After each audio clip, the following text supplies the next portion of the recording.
ಕರ್ನಾಟಕ ಅರಣ್ಯ ಇಲಾಖೆ ಹೊಸ ಲೋಗೋವನ್ನು ಹೊರತಂದಿದೆ. ಹೊಸ ಲೋಗೋ ಕರ್ನಾಟಕದ ಶ್ರೀಮಂತ ಸಸ್ಯ ಸಂಪತ್ತು ಮತ್ತು ಪ್ರಾಣಿ ಸಂಪತ್ತುಗಳನ್ನು ಬಿಂಬಿಸುತ್ತದೆ.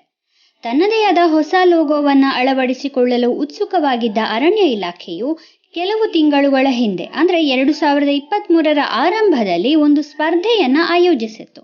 ಸೂಕ್ತವಾದ ಲೋಗೋ ಡಿಸೈನ್ಗೆ ಹೊಸ ಆಲೋಚನೆಗಳು ಮತ್ತು ದೃಷ್ಟಿಕೋನಗಳಿಗಾಗಿ ಇಲಾಖೆಯು ವಿದ್ಯಾರ್ಥಿಗಳು, ಕಲಾವಿದರು ಮತ್ತು ನಾಗರಿಕರ ಸಲಹೆಗಳಿಗೆ ಆಹ್ವಾನ ನೀಡಿತ್ತು. ಅಂತೆಯೇ ಹಲವಾರು ಸಲಹೆಗಳು ಮತ್ತು ವಿನ್ಯಾಸಗಳನ್ನು ಸ್ವೀಕರಿಸಿದ ನಂತರ ಇಲಾಖೆಯು ಈ ಲೋಗೋವನ್ನು ಅಂತಿಮಗೊಳಿಸಿದೆ.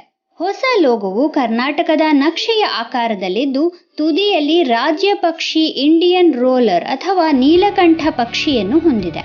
ನಂತರ ರಾಜ್ಯ ಪ್ರಾಣಿಯಾದ ಏಷ್ಯನ್ ಆನೆ, ರಾಷ್ಟ್ರೀಯ ಪ್ರಾಣಿ ಹುಲಿ ಮತ್ತು ರಾಜ್ಯ ಚಿಟ್ಟೆಯಾದ ಸದರ್ನ್ ಬರ್ಡ್ ವಿಂಗ್ ಜೊತೆಗೆ ರಾಜ್ಯ ಮರವಾದ ಶ್ರೀಗಂಧದ ಮರವನ್ನು ಮಧ್ಯದಲ್ಲಿ ಚಿತ್ರಿಸಲಾಗಿದೆ. ಇವೆಲ್ಲವುಗಳಿಗೂ ಮೂಲ ಆಧಾರವಾಗಿರುವಂತೆ ಲಾಂಛನದ ಕೆಳಭಾಗದಲ್ಲಿರುವ ನೀಲಿ ವರ್ಣವು ರಾಜ್ಯದ ನದಿಗಳು ಮತ್ತು ಸಮುದ್ರವನ್ನು ಸಂಕೇತಿಸುತ್ತದೆ ಎಂದು ಇಲಾಖೆಯ ಹಿರಿಯ ಅಧಿಕಾರಿಗಳು ತಿಳಿಸಿದ್ದಾರೆ. ಇದೀಗ ಅರಣ್ಯ ಇಲಾಖೆಯ ಈ ಹೊಸ ಲೋಗೋ ಸರ್ಕಾರದ ಅನುಮೋದನೆಯನ್ನು ಕೂಡ ಪಡೆದುಕೊಂಡಿದೆ.